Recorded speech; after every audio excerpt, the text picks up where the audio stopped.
За шүүгч хүн Монгол улсын нэрийн өмнө шийдвэрээ гаргаж алхаа зогтдог. Тэгээ хуульд нийцүүлэн дотоод итгэл үндэслэлээр шийдвэрээ гаргасан шүүгч нь болохоор огцроод хуульд нийцээгүй шийдвэр гаргасан шүүгч нь тушаал тавьсан маш ноцтой асуудал сайхан гарсан байна. За бид бүхэнд хайрхан компанитай холбоотой асуудлаар өмгөөлөгч Номин Цэцэг бидэнд хандсанаар шинэ эрэл, шинэ хайгуул эхэлж байна. Манай Монгол улсын хууль хэрэгжих нь байтугай зүгээр мөнгөтэй талд нь үйлчлдэг болсон. Ийм нэгэн болчихжээ.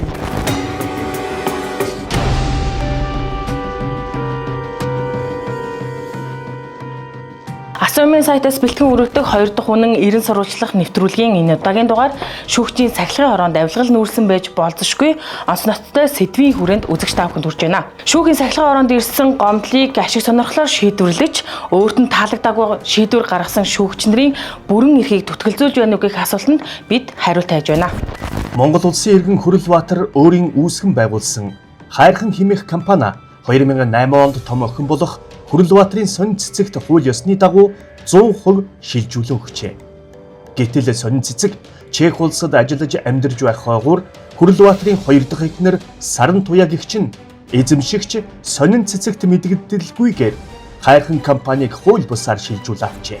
Энэ үйл явц Натраачаас эхлээд хайрхан компани нэгтлэн тэрж бүхэл компанийг хууль бусаар одоо авсан гэх Саран Туяа, Батэрдэн, ижил цэцэг нарын хэд хэдэн амьд гэрчтэй. Амьд цэрэндээ хүн хүсэл зоригоо илэрхийлээд Хүрэлбаатар гэдэг хүн сонин цэцэгт өөрийн төрөнгөө шилжүүлж өгсөн байгаа. Нотариатын үйлдэлээр нас орсноос хойш 8 жилийн дараа 2016 оны 9 сарын 2-ны өдөр Сүхбаатар дүргийн 606 гэдэг шийдвэрийг одоо өнөөдрийн нийслэлийн шүүхийн энх хоёр шүүгч хэргийг шийдэхдээ эзэнд нь мэдэгдэлгүйгээр уг шийдвэрийг гаргаснаас болоод өнөөдөр энэ компани хувь заяа бол өмчийн эзэн сонин цэцэгт биш ямар ч өмчлөх эрхгүй хүн уг объектыг үндэслэгөөр хөрмөжөөд ингэ явж байна.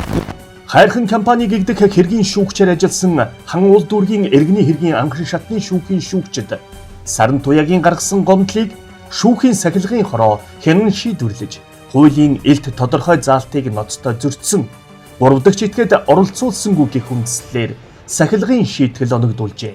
Үүний цаана хуулийн салбарынхны мафцсан ашиг сонирхол авилга орсон байж болзошгүй. Шүүхийн сахилгын хороо хуулийг гуйлан ашигласан гэж өмгөөлөгч Номин Цэцэг үзэж байгаа юм. Хаан уул дүүргийн иргэний шүүхэд хандсан. Ингээд амьд цэрэндээ өгсөн байна. Захиргааны иргэн шүүхээр ингэж шийдсэн байна гэд үндэслэлтэйгээр шүүгч зөв шийдсэн байтал тэр шүүхийн шийдвэрт холбогдуулаад Саран Туяа хууль бусаар өөртөө ашигтайгаар сахилгын хороонд нөлөөлж энийг нөлөөлсөн гэдгийг би гэрчиж чадна шүү. Яг бүр захиалгаар шүүгчийн эсрэгээр шийдсэн. Тэгэхээр та нэр хэл зохиж хэлэх боломжтой юу? Боломжтой инхтэр хашаатар хоёрт бол нөлөөлсөн байлээ. Надад нотлохоор юм байгаа. Сахилгын хороондоо ч нөлөөлсөн. Энэний цаана маф ажилдаг. За Монгол улсын шүүхийн тухай хуулиар шүүгчийг төдөлзүүлэх, албан тушаалаас нь хогцруулах болон сахилгын шийтгэл оногдуулах чиг үүргийн аль биесний байгууллага нь шүүхийн сахилгын хороо юм а. Шүүхийн сахилгын хорооны гишүүдийг улсын их хурлаас томилдог бөгөөд одоогоор 9 гишүү ажилладаг. Энэ 9 гишүүний олонх нь буюу 5 нь шүүгч бус гишүүд байгаа юм а. Шүүхийн сахилгын хороо үндсэн хуулиасаар шүүгч болон шүүгч бус бүрэлдэхүүнээс бүрддэг. Сая бол шүүгч бус буюу парламентаас томилогдсон одоо төлөөлөл мэргэжлийн алдаа хяндаг байя гэдэг асуудлуудыг тавьж байгаа. Шүүгч бол мэргэжсэн, мөн шалгалт өгсөн, тогтвортой ажилласан ийм бас системтэй. Тухайлбал Монгол улсын дээд шүүхийн шүүгчээр шүүн таслах үйл ажиллагаанд 10 жил ажиллаад алдаа дутагдал гаргаагүй хүн дээд шүүхийн шүүгчээр томилогдох хууль зүйн шалгууртай. Ийм хүний шүүхийн шийдвэрийг мэргэжлийн алдаа мөн эсэх асуудлыг сахилгын хороо буюу шүүгчээр ажиллаж байгаагүй хүмүүс хянана гэж байхгүй. Шүүхийн сахилгын хороо шүүгчийн ёс зүйн асуудлыг хилэлцэх ёстой чиг үүргийн байгууллага байтал өнөөдрийн байдлаар энэ чиг үүргээс хазааж шүүгчийн гаргасан шийдвэр дээр ажилладаг болоод удаж байна. Сахилгын хороо гэдэг бол өөрөө гэмт хэрэг шийддэг газар биш. Тэнд яг бүгд 100% мэргэжлийн хуульчид ч бас мөн үү биш үү гэдэг асуудал байгаа шүү дээ. Бүрэлдэхүүнийг харсан ч гэсэн үнэхээр сахилгын илт зөрчил байхад зөрчил биш байна гэж явуулчих тохиолдлууд байгаад. Сахилгын зөрчил биш байхад сахилгын зөрчил мөн байна гэдээ хариуцлага тооцоод байгаа юмнууд анзаарэгдээд байгаа. Тэгэхээр энэ цаана бас нэг янз бүрийн сонирхол байна уугүй юу гэдэг хардталтууд бол энэ хөгжлийн дотор бол мэдээж бас байна. Шүүгчийн алхам доор хүний хувь заяа, амь нас, эд хөрөнгө, эрх чөлөө шийдэгддэг. Тиймээс л бусад хуульчаас илүү шүүгчийг мэрэгжлийн ур чадвартай байхыг шаарддаг. Гэтэл ур чадвараа эзэмшин ажлаа шударгаар хийснийхэн төлөө шүүхийн сахилгын ороогоор асуудлыг нь авч хэлэлцэж, бүрэн эрхийг нь түтгэлзүүлж байгаа асуудал хуулийн процессын хувьд зөв. Шүүхийн сахилгын хороонд хэн ямар гишүүд томилогдож шүүгчийн ажил амьдралыг шийдээд байна вэ? Шүүхийн сахилгын хороонд одоогоор Ариун Туяа, Давхар Баяр, Хашваатар, Мигмар Цэрэн, Номуулин, Сугар, Цагаан Цоож, Энхтөр, Эрдэнэ Чулуун нарын 9 гишүүн ажиллаж байна. Тэд 6 жилийн хугацаатаагаар улсын хурлаас томилогддог. 2019 оны үндсэн хуулийн нэмэлт өөрчлөлт, 2021 оны шүүхийн тухай хуулиар шүүхийн сахилгын хорооны үйл ажиллагаа тодорхойгүй болж шүүгчийн мэрэгшил ёс зүйн хоёрыг нийлүүлж шийддэг болчиход байгааг шүүгчид хэлж байгаа юм. 2021 оноос хойш шүүхийн сахилгын хороонд энэ оны 6 дугаар сарын 30-ны хүртэл 1419 гомдол ирсний 40.5% буюу 576 гомдол нь шүүхийн тухай хуулийн 51-ийн 23 дахь заалтад хамаарч байгаа юм аа. Шүүхийн сахилгын хороо гэдэг байгууллагын үндсэн чиглэл нь юу вэ гэдгээр шүүгч хүн аливаа шийдвэрийг гаргахдаа ёс зүйн зөвшөөрөл гаргасан уу үгүй юу гэдгийг одоо хянан үздэг тийм хуультай хязгаар нь тэр. Гэтэл энэ тохиолдолд шүүхийн сахилгын хорооныхон шүүгчийн гаргасан шийдвэрийг хянж хүчингүй болгоод бүр улмаар уг шүүгчийг нь огцруулсан байгаа юм аа. Оо сайн мань уу, би Асуу эмийн сайтын сэтгүүлч Уран Цэцэг гэж хүн байгаамаа. Манайх нөгөө 2 дахь үнэн гээ ерэн сурвалжлага нэвтрүүлгийн багаас холбогдож байгаа юм тантай. Би нэг шүүхийн шийдвэр гарсантай холбогдуулан танаас ганц 2 зүйл тодруулах гэсэн юм аа. Энэ нэг хайрхан компани өмчийн маргаантай асуудлыг та шийдвэр гаргаж ирсэн юм байна. Энэ талаараа мэдээлэл өгөх боломжтой болов уу гэж холбогдож байгаа.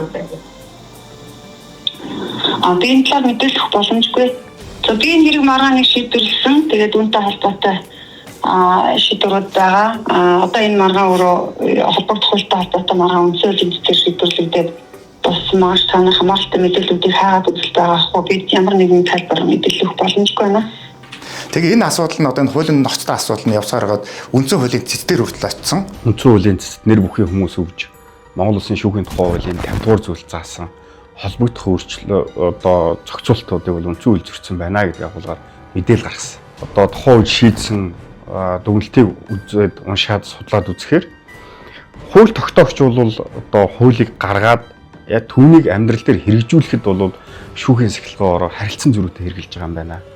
Энийгээ бол хуульч сууж байгаад асуудлаа шийдээ гэдэг ийм агуулгатай дүгнэлтийг бол цэцгийсэн байна. Өнөөдөр шүүгчийг хараат тус бие даагаад хэрэг маргааныг шийдвэрснийхэн төлөө чиний шийдвэр буруу байна гэд шийдэд эхлэх юм бол энэ шүүх засаглалчаа хараат тус бие даасан байдал гэдэг юм огт байхгүй.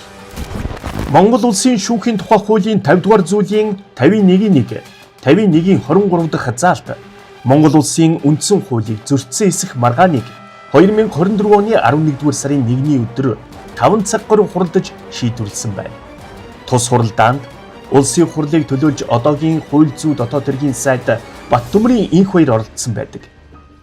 Энд шүүхийн сахилгын хороо хуулийг ялгамжтай хэрэглэж байгаа асуудлыг үндсэн хуулийн цэцгийн дунд суудлын хуралдаанд мэдээлэл гаргагч нар хөндөв.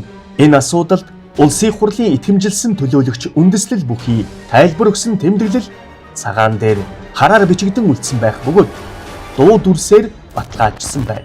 Тус хуралдаанд хууль хэрэглээний явцад яаж ойлгох вэ гэдэг дээр янз бүр байгаад байна. Монгол Улсын шүүхийн сахилгын хороо шүүхийн шийдвэр рүү хавтгаарч орох эрсдэл байгаа. Үүнийг анхааралтай ажиглаж байгаа. Хэрвээ шүүхийн сахилгын хороонд ажиллаж байгаа гишүүд шүүгчийн шийдвэрлүү ороод хил хязгаараа давсан эсэх асуудал байвал сахилгын хорооны гишүүн өөрөө албан тушаалын гэмт хэрэг үйлдэж байгаа асуудал болно. Шүүгчийн ялихгүй алдаагаар шүүхийн сахилгын хороо шүүгчийн хараат бус байдалд халдаж нөлөөндөө оруулах зэвсэг болчихгүй гэдэг болгоомжлол хууль тогтоогчдод байсан. Өөрөөр хэлбэл нэг мангасыг дарах гэж байгаад дахиад нэг мангас гаргачихгүй гэсэн болгоомжлол хүчтэй байсан хэмээн энх баяр тайлбарлсан байдаг. Харин энэ үг өдгөө биелээ олжсон яваа юм биш вэз гэдэг хардлага манай нэвтрүүлгийн багийнханд байгаа юм а. Сахилгын орооны гол үндсэн зарчим чинь ёс зүйн зөрчил юм гаргасан байна уу гэдгийг шийдэх хэрэгтэй болохоос биш тухайн шүүгчийн хэргийг зөв шийдсэн байна уу буруу шийдсэн байна уу гэдгийг огт шийдэх эрх мэдэлтэй хүмүүс биш байхгүй юу. Гэтэл хэрэг рүү орж ирээд энэ хэргийг ингэж шийдэх байхад 3 дахь шийдгээдийг татаа оролцуулах хэрэгтэй байх, татаа оролцуулаагүй байна. Буруу шийдсэн байна гэд. Ингэж шийдээд бүр ажлаас нь шүүгчийг ажлаас нь халдчихж байгаа тохиол бас гараад байгаа. Тэр үнэхээр сахилгын зөрчил байхад ягаад шалгалтгүй сахилгын зөрчил биш юмыг ягаад ингэж тэр шүүгчийн шийдсэн хэргийг сахилгаараа шийддэг газар биш шин. Шүүгч өөрөө хинээс хараад бус шийдвэр гаргах ёстой. Шүүгчийг хэрэг шийдсэнтэй нь холбогдуулан шалгаж болохгүй байхгүй. Энэ хэргийг ягаад ингэж шийдэж чадаа гэж. Авилга байгуул мэдээ шалгах. Тэр үндслийн шалгах ямарч авилгатай хэмжээ газар шалгахгүй шин. Шүүхийн шийдвэрийг хянах эрхийг хуульчлуулах саналыг шүүхийн сахилгын хорооны шүүгч бус гишүүд 2023 онд Улсын хурлын хууль зүйн байнгын хорооны хуралдаанд гаргасан байх боловч энэ үед аль хэдийн шүүхийн шийдвэрийг хянаад шийдвэр гаргаад явсан байдаг.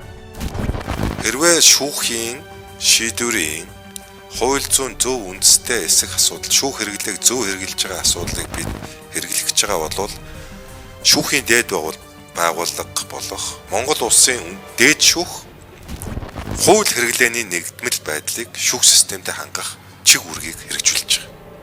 Хэрвээ бид сахилгын ороонд мэргэжлийн алдааг шалгах байдлаар шүүн таслах ажиллагаанд хууль хэрэглээний нэгдмэл байдлыг өгөх юм бол энэ маань нөгөө талаар дахиад үндсэн хуулийн зөрчил болж улсын дээд шүүхийн шийдвэрүүдийг шүүхийн сахилгын ороо хянаж эхэлнэ гэсэн үг.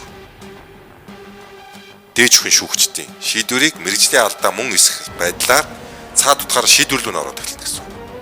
За ингээд эхлвэл бидний үндсэн хуульд ёсны нөгөө улсын дээд шүүхийн хууль хэрэглээний нэгдмэл байдлыг хангах энэ шийдвэрлөө шүүн таслах ажиллагаа явуулж байгаагүй ажлын туршлагатай олонх нь бүрдсэн сахилгын ороо орох нягуур байсан учраас шүүхийн хуульд энэ асуудлыг маш олон талаас нь ярьж саяны зохицуултыг хийсэн байгаа гэдгийг би олон удаа яригдсан учраас зориуд тайлбарья. Мөн үндсэн хуулийн цэцгийн дунд суудлын хуралдаанд оролцох үеэрээ инх баяр. Энэ 51-23 мэргэжлийн алдаа шүүгчийн шийдвэрлүү орох хан хэрэм болж байгаа заалт байгаа юм. Хуулийн заалтыг зөрчсөн хэрэг хэрвээ бичсэн байсан бол энэ маш задгаа болно. Тэгэхээр би бол энэ хууль тогтоогчийн хувьд боломжит хамгийн дээд байдлаар л хуульд хэрэглэгдэж байгаа гэж итгэл үнэмшилтэйгээр хэлсэн байна. Тэгэхээр асуудал хаана хазаагаад байна вэ гэдгийг одоогийн хууль зүй дотоод хэргийн сайд олж харсан байгаа юм. Харин цаг хугацаа өнгөрч байх зур шүүхийн сахилгын хороо хуулийн дээрх заалтаар шүүгчийг шүүсээр л байгаа. Монгол улсын нэг шүүгч жилдээ 840 орчим хэргийг хянан хилцдэг юм байна. Тухайн шийдвэрийг гаргахын тулд хэрэгээ уншин, бодно, эргцүүлэн, дотоодын итгэл үнэмшлэлээр хууль нийцүүлэн шийдвэрээ гаргадаг. Гэтэл шүүгчийн гаргасан шийдвэрийг шүүхийн сахилгын хороонд хянаж үзээд огцруулаад байх юм бол Монгол улсад шударгаас яаж тогтох юм бэ? Яагаад шүүгчийн хараа тус байдалд алдаад байгаа юм бэ?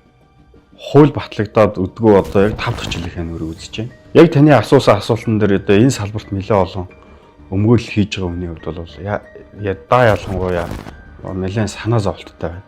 Шүүхийн сахилгын орооны сүүлийн үеийн хэрэг шийдвэрсэн практикуудыг судлаад үзэхээр шүүгч хэрэг шийдсэн нийгэм төлөө хуулийг буруу тайлбарлаж хэрэгслэнийхэн төлөө хариуцлага хүлээлгдэг тогтолцоо бол буруу гэж харж байгаа. Энэ бол өөрөөр хэлбэл шүүхийн шийдвэрийг бол хянаад байгаа юм агуулгатай болж байна. За ерөн шүүгч нар шийдвэр гаргаад сахилгын хороогоор шийдвэрийг эргээд хүчингү болгосоор байвал иргэдийн шүүхэд итгэх итгэл улам бүр муудаж одоо байгаагаасаа ч долоондор болох нөхцөл байдал ийм эрсдэл үүссэн байгаа гэдгийг хаанаа бодож үзэх нь зүйтэй. Тэр энийг цэгцлэхийн тулд хууль тогтоомжоор боловсронгуй болох ёстой. Процессын хуулийн, шүүхийн тухай хуулийн сахилгын орооны холбогдох одоо хэрэг маргаан шалгах процессыг сайжруулах шаардлагатай байна. Мэдээж шүүхийн тухай хууль батлагтаад бас тийм ч олон жил болоогүй. Үндсэн хуулийн нэмэлт өөрчлөлт гэсэн батлагтаад бас нэг 5-6 жилийн хугацаа орж байгаа. Тэгэхээр энэ хугацаанд хуулийг хэрэглээд эхлэхээр алдаа дутагдал юмнууд бол гардаг. Тэгэхээр тэрнтэй холбоотой бас нэг хуулиа сайжруулах юмнууд дээр ажиллах хэрэгтэй. Энэ хэрэгжилттэй холбоотой сонсгол хийнэ гэдэг заалт байсан байхгүй. Гэтэл тэр заалт нэг ч хэрэгжээгүй явж байгаад ингээд тэр заалтаас үлдээ бас аваа хийж байгаа байхгүй. Шүүхийн сахилгын орон шүүгчийг ажил мэргэжлийн хувьд гаргасан шийдвэрийг нь ёс зүйн алдаа гаргасан мэтээр шийдвэрлэж байгаа нь олон нийтийн дунд нэр хүндгүй болгож цаашид ажиллах баталгаагүй болох том эрсдэл учирсаар байна. Монгол Улсын нэрийн өмнөөс шийдвэр гаргадаг эдгээр хүмүүсийн хувь заяаг сахилгын хороо цаашид ийхүү шийдсээр байх уу гэдэг асуултаар энэ удаагийн дугаараа өндөрлөж байна. Үргэлжлэл бий.